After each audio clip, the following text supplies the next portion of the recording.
इसके बहुत डिटेल में जाने की जरूरत नहीं है, बट अल्टीमेटली गोल आज का तो है कार्डियक अरेस्ट को मैनेज कैसे किया जाए सीखना। फिर भी as a protocol cardiac arrest होता क्या है और किन मुख्य कारणों से ये हो सकता है उसको हम लोग रिवाइज कर लेते हैं एक बार। So what is cardiac arrest? It is inability of myocardium to provide adequate cerebral circulation.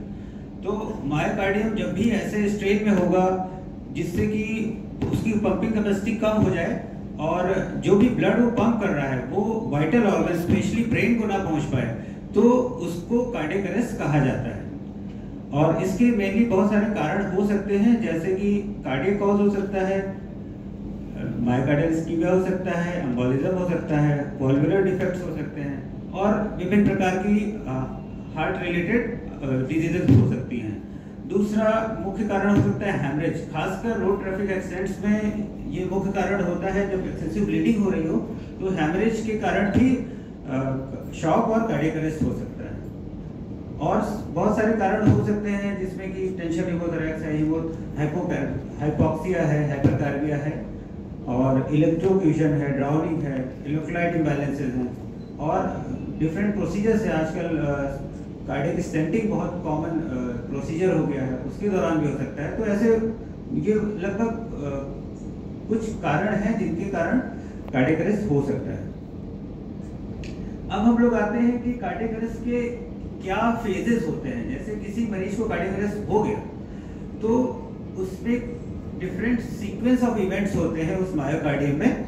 उसको हम लोग बेसिकली 3 फेजेस में डिवाइड करते हैं और इन 3 फेजेस मतलब ये ऐसा नहीं है कि एक के बाद दूसरी फेज आती है, ये एक के साथ ही लगभग चलती रहती है। बट हाँ, इनिशियली एक के बाद एक सीक्वेंशियल ऐसे चेंजेस होते हैं मायोकार्डियम के अंदर या हार्ट मसल्स के अंदर, जिसमें कि पहला इलेक्ट्रिकल फेज होता है, हाइपोडायनामिक फेज होता है और तीसरा मेटाबॉलिक फेज होता है। तो इनको जानना इसलिए जरूरी है क्योंकि इनिशियली जो इलेक्ट्रिकल फेज है उसमें अगर पेशेंट को सीपीआर मिल जाए और अगर जरूरत बढ़ती है, मतलब अगर इंडिकेशन है तो डिफिब्रिलेशन मिल जाए तो उसका ड्रामेटिक इफेक्ट होता है और पेशेंट पूरी तरीके से रिवर्ट हो सकता है बिना किसी डेफिसिट या कोई ब्रेन में इंजरी हुए। तो पहले 3 से 5 मिनट बड़े इंपॉर्टेंट होते हैं कार्डियक अरेस्ट के बाद, और जैसे जैसे समय बीतता जाता है तो उसके ठीक होने की संभावना स्पेशली मायोकार्डियम की कम होती जाती है, क्योंकि उसमें जो भी एनर्जी और ऑक्सीजन वगैरह होती है एग्जॉस्ट हो जाती है और मायोकार्डियम इटसेल्फ एक मसल है तो वो खुद भी डेड होने लगती है। तो फिर अगर वो रिवाइव हो भी जाता है तो उसमें इतनी ताकत या कैपेबिलिटी नहीं होती कि वो पंप कर सके और पेशेंट अल्टीमेटली रिवाइव नहीं हो पाता है। तो जो हम लोग प्रोटोकॉल्स मानते हैं वो world wide American heart association है जिसके प्रोटोकॉल्स वर्ल्ड वाइड माने जाते हैं और इंडिया में भी हमारे इंडिया के अपने नेशनल गाइडलाइंस हैं। इंडियन रिसर्चेटिव काउंसिल करके एक बॉडी है जो इंडिया के लिए अपनी रिसर्चेटिव गाइडलाइंस बनाती है, लेकिन ओवरऑल अभी भी हम लोग world wide American heart association के ही गाइडलाइंस को फॉलो करते हैं। और जो भी कोर्सेज होते हैं, जैसे मैंने अभी 2 मंथ्स पहले AHA मतलब अमेरिकन हार्ट एसोसिएशन का एक कोर्स किया था सेम CPR का, तो वो गाइडलाइंस भी अभी भी हम लोग AHA की गाइडलाइंस को ही अपना बेसिस मानते हैं और उसको फॉलो करते हैं। तो AHA यानी ये वर्ड बार बार आएगा, AHA के जो गाइडलाइंस है उसके हिसाब से अगर किसी पेशेंट को CPR हो रहा है तो उसमें 4 जो एक link of chain of survival होते हैं। चेन ऑफ सर्वाइवल का मतलब होता है कि एक के बाद हम क्या एक्टिविटीज करेंगे जिससे कि पेशेंट की जान बच जाए और आउटकम जो हो मैक्सिमम पेशेंट को मिल पाए। मतलब जैसे कि उसको कोई इंजरी ना हो, स्पेशली कोई ब्रेन इंजरी ना हो और उसका रिवाइवल सही से हो जाए और उसकी जो रिवाइवल के बाद की लाइफ हो नॉर्मल लाइफ जी सके। तो उसमें सबसे पहला है अर्ली एक्सेस। तो अर्ली एक्सेस का मतलब क्या है कि अर्ली रिकॉग्निशन, मतलब जैसे कार्डियक अरेस्ट हो रहा है या आपने देखा कि किसी पेशेंट की सांस नहीं चल रही है, सिर्फ सांस चल रही है और पल्स नहीं मिल रही है, तो जितनी जल्दी रिकॉग्नाइज हो जाएगा और उतनी जल्दी हमें उसका बेनिफिट मिलेगा, पेशेंट को स्पेशली बेनिफिट मिलेगा। सो अर्ली एक्सेस पहला है और उसमें आता है recognition and activation of EMS यानी इमरजेंसी मेडिकल सर्विसेज। अब कार्डियक अरेस्ट 2 विभिन्न परिस्थितियों में हो सकता है, जैसे कि वो हो सकता है हॉस्पिटल के अंदर हो, या हॉस्पिटल के बाहर। तो मैनेजमेंट तो लगभग एक सा है, लेकिन हॉस्पिटल के अंदर चूंकि होता है तो पहले से टीम होती है और ट्रेड लोग होते हैं जिनको हम कॉल कर सकते हैं, मोबाइल से कॉल कर सकते हैं या हॉस्पिटल की लाइन की कॉल से कॉल कर सकते हैं। और अगर आप बाहर हो रहा है कहीं कार्डियक अरेस्ट, जैसे आप रोड साइड जा रहे हैं वहाँ कार्डियक अरेस्ट हो गया, या आपने रिकॉग्नाइज किया कि कोई एक्सीडेंट हुआ, वहाँ कोई कार्डियक अरेस्ट का विक्टिम मिल गया, तो फिर ईएमएस यानी इमरजेंसी मेडिकल सर्विसेज को एक्टिवेट करना। और नॉर्मली हमारे जैसे यूएस में तो 911 है जो बहुत ही एक्टिव है, हमारे यहाँ भी 112 है, एक कॉमन नंबर है जो जिसपे सारी सर्विसेज अवेलेबल है, तो उस पर कॉल करना चाहिए। या नियर बाई जो भी हॉस्पिटल है वहाँ पे अगर एक्सेस है तो वहाँ कॉल करना चाहिए। तो अर्ली एक्सेस। दूसरा आता है इस चेन में अर्ली सीपीआर, मतलब एक बार रिकॉग्नाइज हो गया, ईएमएस को एक्टिवेट कर दिया, और तो उसके बाद अर्ली सीपीआर को शुरू करना है। If early CPR started can double और triple chance of survival from cardiac arrest. जितनी जल्दी, जैसे कि पहले वाली स्लाइड में हमने सीखा कि जितनी जल्दी उसका रिवाइवल हो जाएगा उसके ठीक होने की संभावना उतनी बढ़ जाएगी। तो अर्ली सीपीआर। तीसरा इस लिंक में आता है अर्ली डिफिब्रिलेशन। सो डिफिब्रिलेटर्स जैसा कि पता है एएमएस से बहुत सारे लोगों ने जैसे देख सकता हूँ, तो एएमए में भी हमारे डिफिब्रिलेटर रखा हुआ है, एक ऊपर जिम में डिफिब्रिलेटर रखा हुआ है। वैसे भी जनरल पब्लिक एयरपोर्ट्स में आजकल रेलवे स्टेशन पे भी डिफिब्रिलेटर मिल जाता है। तो डिफिब्रिलेटर अर्ली डिफिब्रिलेशन अगर पेशेंट को मिल जाए तो चांसेस ऑफ सर्वाइवल बढ़ जाते हैं। तो अभी डिफिब्रिलेटर भी यहाँ मुझे दिख नहीं रहा है, लेकिन वो ऊपर जिम से आता है, तो उसको भी अभी हम लोग प्रैक्टिस करेंगे कि डिफिब्रिलेटर को यूज कैसे करना है। बहुत ही सिंपल टू यूज है और रेडी टू यूज डिवाइस है। तो तीसरा इस लिंक में है early defibrillation. Early delivery of shock by defibrillator plus CPR within 3 to 5 minutes of collapse increases 50 to 75 chance of survival of the patient. और next जो लिंक है वो है early advance cardiac life support यानी early ACLS. अभी हम लोग फिर बात करेंगे कि बीएलएस और एसीएलएस क्या होता है और इसको हम डिटेल में पढ़ेंगे और सीखेंगे। तो ये एक पिक्टोरियल डायग्राम से आप देख सकते हैं कि ये चेन ऑफ सर्वाइवल जिसकी मैं बात कर रहा हूँ ये क्या होता है। चेन ऑफ सर्वाइवल का मतलब है कि एक के बाद एक हम क्या सीक्वेंस ऑफ एक्शन लेंगे जिससे कि हम पेशेंट का आउटकम मैक्सिमाइज कर सकें। तो इसमें early recognition and call for help to prevent cardiac arrest. अगर कार्डियक अरेस्ट हो गया है या कई बार होने वाला होता है तो अभी आप उसको रिकॉग्नाइज कर सकते हैं और उसको जो है मैनेज कर सकते हैं। उसके बाद रिकॉग्नाइज हो गया तो अर्ली सीपीआर शुरू करना है 2 बाई टाइम, जिससे कि हम टाइम पाई कर सकें। तीसरा है अर्ली डिफिब्रिलेशन, फिर to restart the heart. Defibrillation से क्या होगा, अगर पेशेंट को वेंट्रिकुलर टैकिकार्डिया हो गया, फिब्रिलेशन हो गया, मतलब कोई एरिथमिया हो गया है, तो उसको हम हार्ट को रीस्टार्ट कर सकते हैं। और चौथा है post resuscitation care to restore quality of life. मतलब अगर हमने सीपीआर कर लिया, पेशेंट फॉर्चुनेट था और रिवाइव हो गया और हमारी टेक्निक सही थी, हमने सही स्किल नॉलेज गेन करके रखी थी, तो पेशेंट रिवाइव हो गया, तो उसके बाद उसको कैसे मैनेज करना है पेशेंट को। तो दोबारा से आ जाते हैं गाइडलाइंस पे। और गाइडलाइंस में बीएलएस है, बेसिक लाइफ सपोर्ट है, फिर एसीएलएस है, एडवांस कार्डियक लाइफ सपोर्ट है, और उसके बाद है पोस्ट रिसस्टेशन लाइफ सपोर्ट। तो बेसिक लाइफ सपोर्ट का मतलब होता है कि सिर्फ स्किल से आप जो ट्रीटमेंट पेशेंट को देंगे वो बेसिक लाइफ सपोर्ट के अंदर आएगा। एडवांस लाइफ सपोर्ट में डिफरेंट गैजेट्स, इंस्ट्रूमेंट्स, ड्रग्स वो सारे यूज होते हैं, उसको एसीएलएस या एडवांस कार्डियक लाइफ सपोर्ट कहते हैं। और पेशेंट अगर रिवाइव हो जाता है तो उसको हम किसी आईसीसीयू या आईसीयू या नियर बाई हॉस्पिटल में शिफ्ट करेंगे, जिससे कि उसकी आगे की डायग्नोसिस बन सकेगी, कार्डियक अरेस्ट हुआ तो क्या हुआ, और आगे उसकी डिफरेंट एक्सपर्ट्स द्वारा उसका मैनेजमेंट हो सके।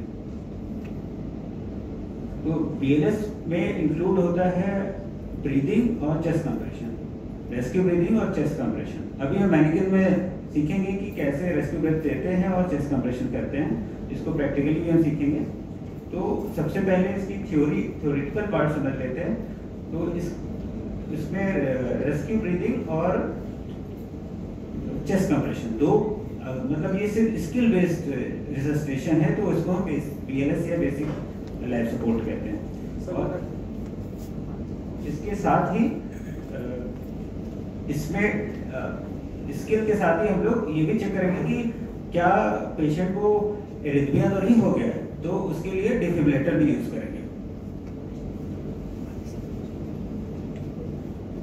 अच्छा, कुछ लोग जो पहले से ट्रेंड हैं वो जानते होंगे कि पहले हम लोग एबीसी का सीक्वेंस करते थे, सीखते थे। काफी सालों में खैर इस बात को चेंज हुआ। तो जो लोग पहले से सीपीआर सीखे होंगे, स्पेशली सीनियर लोग, तो पहले एबीसी का कंसेप्ट था, लेकिन कुछ समय पहले इसको बदल के सीएबी कर दिया गया। ये देखा गया कि जब भी कार्डियक अरेस्ट होता है तो ब्लड में इतनी ऑक्सीजन डिसॉल्व होती है कि वो 3 से 5 मिनट तक पेशेंट को बहुत आराम से, पेशेंट के ब्रेन को स्पेशली सर्वाइव कर सकती है। तो इसलिए कंप्रेशन जो है पहले आ गया। तो सबसे पूरे रिसस्टेशन का सबसे पहला पार्ट जो है वो चेस्ट कंप्रेशन है। तो ये सीएबी सीक्वेंस हो गया। C for compression, push hard and push fast on the centre of chest. ये हम बाद में अभी बात करेंगे इसके बारे में डिटेल में। फिर एयरवे और फिर ब्रीदिंग, सीएबी, यही सीक्वेंस चलेगा। ये एक लीनियर डायग्राम है जिससे कि हम मोटा मोटा समझ लेते हैं कि किस सीक्वेंस से हमें आगे बढ़ना होता है। कोई कार्डियक अरेस्ट का पेशेंट मिला है या हमने देखा है या हम उसको हमारे विटनेस कार्डियक अरेस्ट से हमारे सामने हो गया है, तो उसको कैसे हम प्रोसीड करेंगे। तो सबसे पहले इसमें आता है कि वेरीफाई द सीन। आप किस सीन में पेशेंट को कार्डियक अरेस्ट हुआ है। मतलब ऐसा तो नहीं कि उसको कोई इलेक्ट्रिकल शॉक लगा है, पता चला एक इलेक्ट्रिक वायर उसके पास अभी भी पड़ा हुआ है, वो पोल से चिपका हुआ है, पोल से उसका पैर टच कर रहा था, उसको इलेक्ट्रिकल शॉक लगा जिसके कारण उसको कार्डियक अरेस्ट हो गया। तो सीन को असेस करना बहुत जरूरी है कि ऐसा तो नहीं है कि जो रेस्क्यू करने वाला है उसकी जान को ही कोई खतरा हो जाए। तो सबसे पहले सीन को असेस करना जरूरी है। दूसरा कि विक्टिम रिस्पॉन्सिव है कि नहीं, विक्टिम रिस्पॉन्सिव है या अनरिस्पॉन्सिव है। फिर ये सारे सीक्वेंस अभी हम डिटेल में बात करेंगे। बस ये एक लीनियर डायग्राम है, तो मैं मोटा मोटा जस्ट जनरल आइडिया दे रहा हूँ। तो विक्टिम को उसकी रिस्पॉन्सिवनेस को चेक करेंगे, हेल्प के लिए शॉट करेंगे, क्योंकि आप एडी जरूरी है। तो अगर कहीं से एडी मिल सकता है तो सीपीआर स्टार्ट करने से पहले ही हम एडी की रिक्वायरमेंट को पूरी करने की कोशिश करेंगे। और फिर उसकी ब्रीदिंग को देखेंगे, क्या नॉर्मल ब्रीदिंग हो रही है या नॉर्मल ब्रीदिंग पल्स के साथ है या बिना पल्स के है। तो अगर पेशेंट की नॉर्मल ब्रीदिंग नहीं है, नो नॉर्मल ब्रीदिंग, बट उसकी पल्स ठीक है, पल्स चल रही है, पेशेंट सांस नहीं ले रहा है, तो क्या करेंगे उसके लिए कि उसको सिर्फ रेस्क्यू ब्रेथ देंगे। और अगर नॉर्मल ब्रीदिंग है और पल्स नहीं है, नो, एक बार इसको दोबारा कर लेते हैं। अगर पेशेंट को जो है नॉर्मल ब्रीदिंग नहीं है बट पल्स है, तो उसको रेस्क्यू ब्रेथ देंगे। और अगर उसके पास पेशेंट जो है ब्रीथ भी नहीं कर रहा है और पल्स भी नहीं मिल रही है, तो हम तुरंत सीपीआर स्टार्ट करेंगे। सीपीआर स्टार्ट करने के बाद जो है उसको 30 चेस्ट कंप्रेशन देंगे और 2 रेस्क्यू ब्रेथ देंगे। और अगर बाय द टाइम अगर एडी अवेलेबल है तो हम तुरंत एडी के पैड्स अटैच करेंगे। एडी अपने से असेस कर लेगा कि उसको जो है शॉक की जरूरत है कि नहीं, और वो आपको वॉइस प्रॉम्प्ट देगा, वो आपको वॉइस से बताएगा कि शॉकेबल रिदम है कि नहीं। तो अगर शॉकेबल रिदम है तो हमें शॉक देना है, अगर शॉकेबल रिदम नहीं है तो सीपीआर को कंटिन्यू करना है। तो वापस आते हैं स्टेप्स, बीएलएस के स्टेप्स पे। तो पहला है इज द सीन सेफ, क्या सीन सेफ है कि नहीं। दूसरा पेशेंट को असेस करना है और उसकी ब्रीदिंग को चेक करना है। पेशेंट को असेस कैसे करेंगे, उसके शोल्डर्स को टैप करेंगे जोर से और बोलेंगे कि क्या ठीक हो, क्या तुम ठीक हो, और थोड़ा जोर से बोलेंगे कि अगर हल्का फुल्का भी है या किसी नशे में है, नहीं समझ में आ रहा है, तो कम से कम वो रिस्पॉन्स करेगा उसको कुछ भी।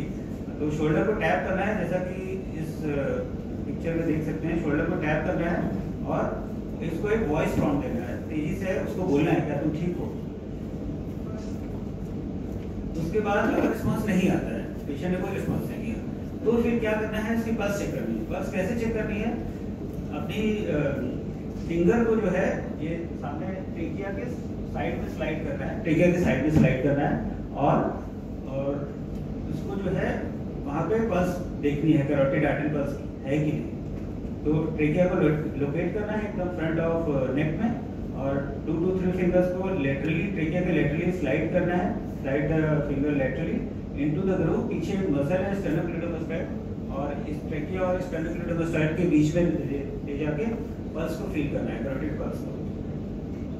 और उसके बाद जो है पल्स को कम से कम 5 सेकंड तक फील करना है, और ज़्यादा से ज़्यादा 10 सेकंड तक। इतने में अगर पल्स मिल गई, वेल एंड गुड, पेशेंट की पल्स अवेलेबल है, मतलब पेशेंट की कार्डियक एक्टिविटी है।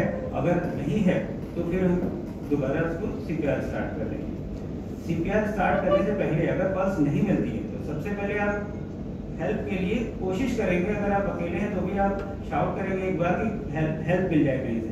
हेल्प क्यों जरूरी है? अकेले सीपीआर कर सकते हैं, लेकिन अगर कोई हेल्प मिल जाएगी, स्पेशली एईडी के लिए आप किसी को बोल सकते हैं, और या फिर फोन कर सकते हैं।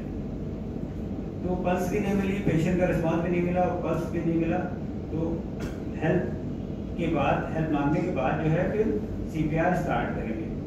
सीपीआर में चेस्ट कंप्रेशन का रेशियो जो है वो 30:2, मतलब 30 चेस्ट कंप्रेशन और 2 रेस्क्यू ब्रेथ देनी है, 30:2। और हमको हाई क्वालिटी सीपीआर देना है। हाई क्वालिटी का सीपीआर का मतलब है कि हमें इफेक्टिव चेस्ट कंप्रेशन देना है, जिससे कि ब्लड जो है वो आर्टिफिशियली पंप हो सके हार्ट से।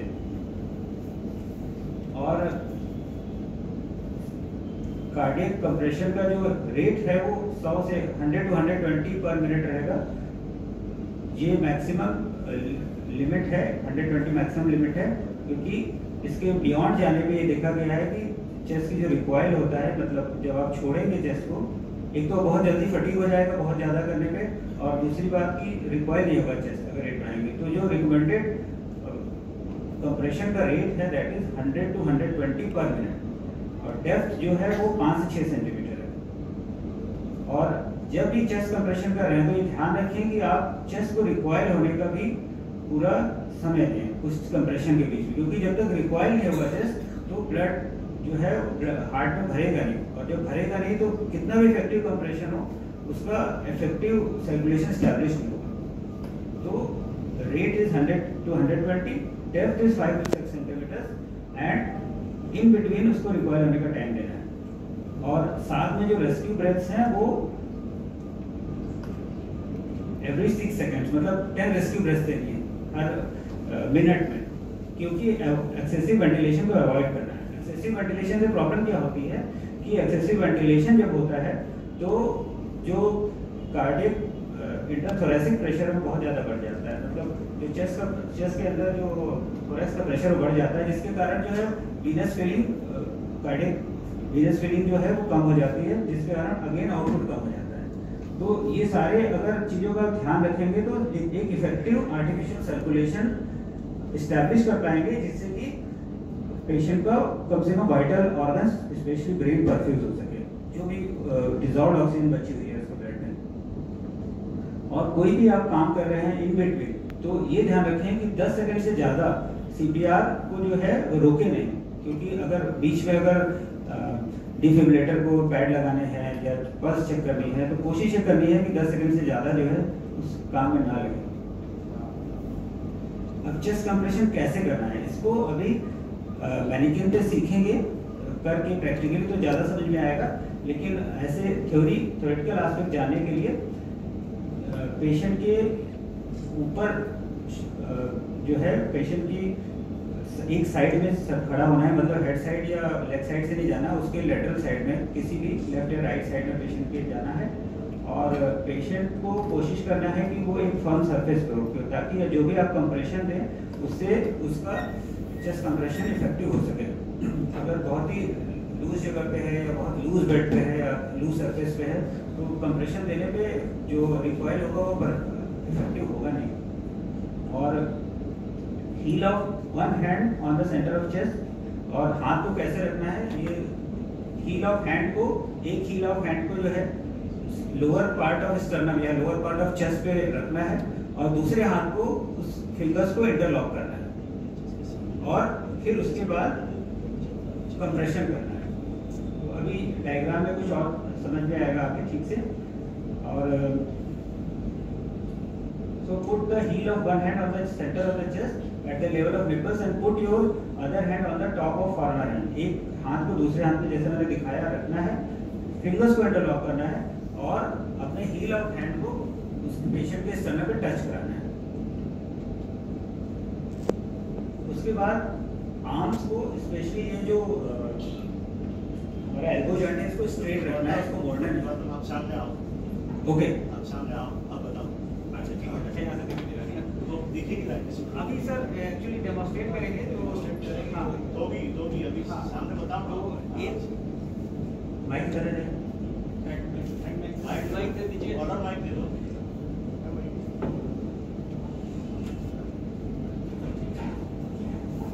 तो एक हील ऑफ हैंड को एक के ऊपर एक रखना है, फिंगर को इंटरलॉक करना है और एल्बोज को स्ट्रेट रखना है और पेशेंट के ऊपर स्लाइड करना है।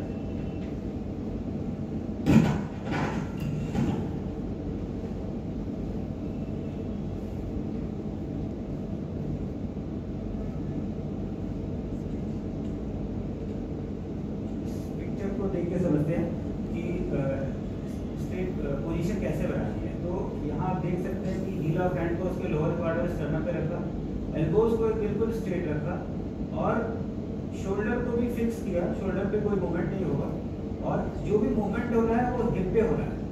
हिप पे मूवमेंट होने से जो मैक्सिमम कंप्रेशन का फोर्स लगेगा वो मैक्सिमम होगा और इसमें थकने की संभावना भी कम होगी, क्योंकि 2-3 मिनट के सीपीआर के बाद जो है वो स्पेशली फटीग, जो भी सीपीआर प्रोवाइडर है उसको भी फटीग होने की संभावना होती है। तो इसलिए अगर हम सही पोजीशन और सही एंगल पे उसको रिसस्टेट करेंगे तो इफेक्टिवनेस बढ़ जाएगी अपनी भी और पेशेंट की। तो एल्बो स्ट्रेट और शोल्डर पे मिनिमम मूवमेंट्स और सारा जो फल्क्रम है वो हिप्स पे होना है।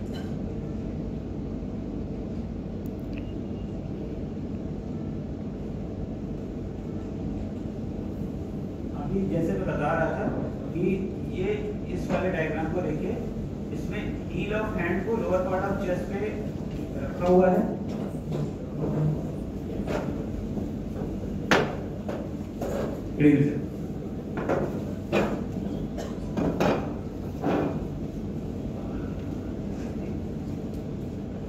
इस पिक्चर में आप देख सकते हैं कि कैसे सही हमें कांटेक्ट बनाना है अपने हील ऑफ हैंड को पेशेंट के लोअर चेस्ट पे। तो हील ऑफ हैंड जो है वो पेशेंट के लोअर चेस्ट पे रखेंगे और ऐसे स्किन कांटेक्ट करेंगे। और जब भी हम कंप्रेशन कर रहे हैं, स्पेशली जब रिकॉइल हो रहा है, मतलब जब कंप्रेशन के बाद हम उसको रिकॉइल होने का टाइम दे रहे हैं, तो ध्यान ये रखना है कि हमारा हाथ जो है उठे नहीं इसके चेस्ट से और इस कांटेक्ट कंटिन्यूअस बना के रखना है, प्रेशर देना है और रिलीज करना है, बट अपना हाथ जो है कोशिश करना है कि उसकी स्किन कांटेक्ट को बना रहे और उससे उठे नहीं। क्योंकि ये सारी स्टडीज के बाद ये पता चला है कि जो सबसे इफेक्टिव कंप्रेशन का जो आउटकम है वो तभी होता है जबकि हम अपने हील ऑफ हैंड को और स्किन को कांटेक्ट कंटिन्यूअस बना के रखते हैं। तो ये कंप्रेशन का फिगर है और ये डिकम्प्रेशन का है। अब आ जाते हैं मैकेनिज्म पे, मतलब जो हम ये चेस्ट कंप्रेशन कर रहे हैं उसका मैकेनिज्म क्या है और क्यों कर रहे हैं। तो इस पिक्चर में आप देख सकते हैं कि जो हमारा हार्ट है एक्चुअली कार्डियक अरेस्ट हो गया, मतलब हार्ट की जो पंपिंग कैपेसिटी है वो चली गई है, तो हम उसे वो आर्टिफिशियली जो है पंप कर रहे हैं ब्लड को उसके थ्रू। तो इसमें पीछे स्पाइन है और आगे जो है चेस्ट वॉल है। तो जब हम इसको कंप्रेस करते हैं तो ये हार्ट जो है, हार्ट की मसल्स जो है स्क्वीज होती हैं और जब हम डीकम्प्रेशन मतलब उसको रिलीज करते हैं तो वापस उसमें ब्लड आता है। तो ये जब सीक्वेंस चलता रहता है तो एक आर्टिफिशियल सर्कुलेशन एस्टैब्लिश होता है जिससे कि हार्ट का जो फंक्शन था इफेक्टिवली वो जितना, हालांकि हार्ट की तरह 100% तो नहीं होता है ये सर्कुलेशन एस्टैब्लिश, लेकिन कोशिश ये रहती है कि जितना मैक्सिमाइज कर सके हम अपने सर्कुलेशन को, मतलब पेशेंट के सर्कुलेशन को, तो वो हम कर सकें। तो ये एक मैकेनिज्म है कंप्रेशन और डीकम्प्रेशन का। फिर आ जाते हैं CAB हमने सीखा था, तो कंप्रेशन के बाद जो है वो है एयरवे। तो एयरवे में सबसे पहले अगर पेशेंट को ओरल कैविटी में ही देखना है, कोई वोमिटस तो नहीं है, पेशेंट ऐसा तो नहीं कि फॉरेन बॉडी है, और स्पेशली बच्चों में बहुत फॉरेन बॉडी के केसेस रहते हैं कार्डियक अरेस्ट का कारण। कई बार रेस्पिरेटरी फेलियर होता है सबसे मेन कारण, और कई बार वो फॉरेन बॉडी से होता है। एडल्ट है तो स्पेशली उसको सुपाइन लेटाया है और एयरवे को, चूंकि वो कॉन्शियस नहीं है तो वो टंग फॉल होती है, जिसके कारण जो है एयरवे ऑब्स्ट्रक्ट हो जाता है। तो उसके इस पिक्चर में देख सकते हैं कि इसकी नेक को एक्सटेंड किया है और चिन को लिफ्ट किया है। तो इससे क्या होता है, जो टंग फॉल अगर हो रही है, मतलब टंग फॉल के कारण एयरवे ऑब्स्ट्रक्शन होता है, वो रिलीव हो जाता है। तो हेड को टिल्ट करना है और चिन को लिफ्ट करना है एयरवे पेटेंसी बनाने के लिए। इस पिक्चर में दोबारा से उसी प्रोसीजर को दिखाया गया है कि कैसे हम उसकी एयरवे पेटेंसी को एस्टैब्लिश कर सकते हैं। ये एक अनकॉन्शियस पेशेंट है जिसका अगर वो सुपाइन लेटा हुआ है तो मैक्सिमम चांस है कि जो टंग है वो पीछे फॉल होकर उसके एयरवे को ऑब्स्ट्रक्ट करेगी। और जब हम हेड को टिल्ट करते हैं और चिन को लिफ्ट करते हैं तो टंग जो है वो एयरवे पेटेंसी को, टंग वहां से हट जाती है और एयरवे पेटेंसी में जाती है। देन रेस्क्यू ब्रेथ कितनी देनी है और कितना टाइडल वॉल्यूम देना है, तो अंदाजे से जितना भी हम लोग एक टाइडल वॉल्यूम नॉर्मल लेते हैं 500 से 600 ml, इतना टाइडल वॉल्यूम पेशेंट को देना है। और जो रेट ऑफ ब्रेथ है वो 8 to 10 ब्रेथ्स पर, जल्दी आना। जैसा कि हमने पहले बात किया था कि हाइपर वेंटिलेशन मतलब एक्सेसिव वेंटिलेशन नहीं करना है, नहीं तो वीनस फिलिंग कम हो जाती है। तो 8 to 10 ब्रेथ्स ही पेशेंट को देने हैं। और एक ब्रेथ का टाइम जो है वो कोशिश करना है कि 1 सेकंड में हम जोर से उसको ब्लो करेंगे उसके माउथ में ऐसे करके, और वो चेस्ट रेस को देखेंगे। अभी जब प्रैक्टिकली करेंगे तो ज़्यादा समझ में आएगा, लेकिन जो ड्यूरेशन है वो 1 सेकंड का होना चाहिए। रेट जो है वो 8 to 10 ब्रेथ्स पर मिनट होना चाहिए और टाइडल वॉल्यूम लगभग 500 से 600 ml होना चाहिए। और ये करते हुए हम उसके चेस्ट राइज को देखेंगे कि चेस्ट राइज हो रही है कि नहीं। अगर चेस्ट राइज हो रही है तो वेल एंड गुड, नहीं तो चेक करेंगे क्यों नहीं हो रही, क्या एयरवे पेटेंसी नहीं हो रही है तो एयरवे पेटेंसी को मेंटेन करना है, या फिर हमारा जो वेंटिलेशन का टाइडल वॉल्यूम है वो कम है, हम इसको रिलीज करेंगे। अब different types of rescue breaths पे आ जाते हैं। इसमें mouth to barrier device, mouth to nose and mouth to stoma. Stoma में अगर पेशेंट जो है इन हॉस्पिटल है, ट्रिकोस्टोमाइज है, तो स्टोमा वेंटिलेशन भी कर सकते हैं। और ventilation with bag and mask, ये डिफरेंट टाइप्स है। तो अगर आप आउट ऑफ हॉस्पिटल हैं और रोड साइड कहीं कार्डियक अरेस्ट आपने विटनेस किया है, तो फिर जो है वो एक ही तरीका है, वो है माउथ टू माउथ वेंटिलेशन। तो माउथ टू माउथ वेंटिलेशन देने के लिए पेशेंट के नोज को ब्लॉक करना है अपने एक हाथ से, चिन को लिफ्ट करना है और फिर उसके माउथ में ब्लो करना है और उसी सीक्वेंस को रिपीट करना है। मतलब rate is 8 to 10, volume is 500 to 600 ml and duration is 1 second. ये माउथ टू बैरियर डिवाइस है। अगर ये अवेलेबल है इनसाइड हॉस्पिटल है, या जैसे ब्लड बैंक पे है, या कहीं ऐसी जगह है जहाँ पे अवेलेबिलिटी है, तो फिर बैरियर डिवाइस को यूज कर सकते हैं।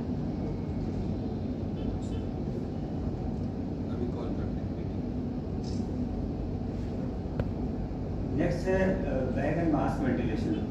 इसके लिए थोड़ी सी टेक्निकल स्किल चाहिए होती है और प्रैक्टिस चाहिए होती है। तो बैग एंड मास्क वेंटिलेशन करने के लिए जो है वो हेड को उसी पोजीशन में रखना है, मतलब हेड को एक्सटेंडेड रखना है और हेड टिल्ट करनी है, और जो एक फिंगर है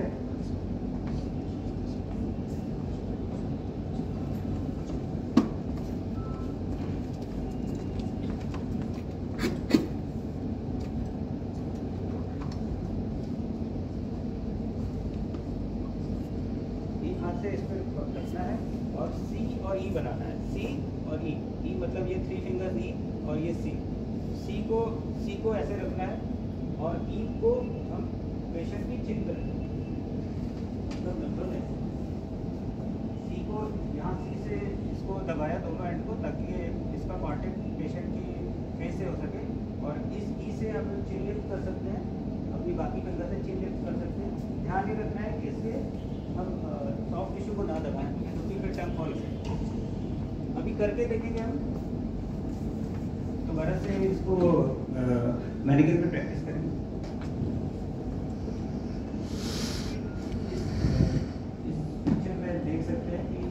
से एम्बो बैग यूज कर रहे हैं और दूसरे हाथ से सी और ई बनाया हुआ है। ये सी बना हुआ है ताकि इस जो हमारा मास्क है वो सही से पेशेंट के फेस पे फिट हो जाए।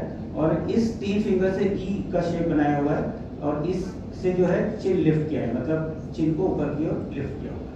और इस एरिया में कभी भी अपने फिंगर्स को नहीं ले जाना है, क्योंकि अगर फिंगर्स यहाँ चली गई तो ये टंग को या सॉफ्ट टिश्यू को प्रेस करेगी और एयरवे ऑब्स्ट्रक्शन हो जाएगा। नेक्स्ट है माउथ ओपन करने के लिए जॉ थ्रस्ट। फिर नेक्स्ट जो कंपोनेंट है रिसस्टेशन का वो डिफिब्रिलेशन है। तो जैसे हमने बात किया, डिफिब्रिलेटर्स यूजुअली अवेलेबल रहता है और स्पेशली हॉस्पिटल्स में और बाकी सब जगहों पे। तो आज उसको यूज़ करेंगे दोबारा से ताकि हम उससे वेल वर्स हो जाएं। तो डिफिब्रिलेशन क्यों करते हैं? Defibrillation is use for treatment of dysrhythmia and basically जो कार्डियक एक्टिविटी, कार्डियक रिदम है उसको रिस्टोर करने के लिए डिफिब्रिलेशन का यूज़ होता है। तो इसमें जो 3-4 तरह की इलेक्ट्रिकल एक्टिविटीज़ होती है जो शॉकेबल या नॉन शॉकेबल हो सकती हैं। तो जो शॉकेबल रिदम्स होती हैं वो VT और VF होती हैं। तो और इन सब चीज़ों को हमें ज़रूरी नहीं है कि हम पहचानें खुद से, बट डिफिब्रिलेटर काम अपने से ही कर देता है। वो सेंस कर लेगा पैड लगाते ही कि ये शॉकेबल रिदम है, मतलब VT VF होगा तो शॉकेबल रिदम है, वो खुद ही वॉइस काउंट देगा, खुद ही बता देगा। और अगर नॉन शॉकेबल है तो हमें CPR कंटिन्यू करना है।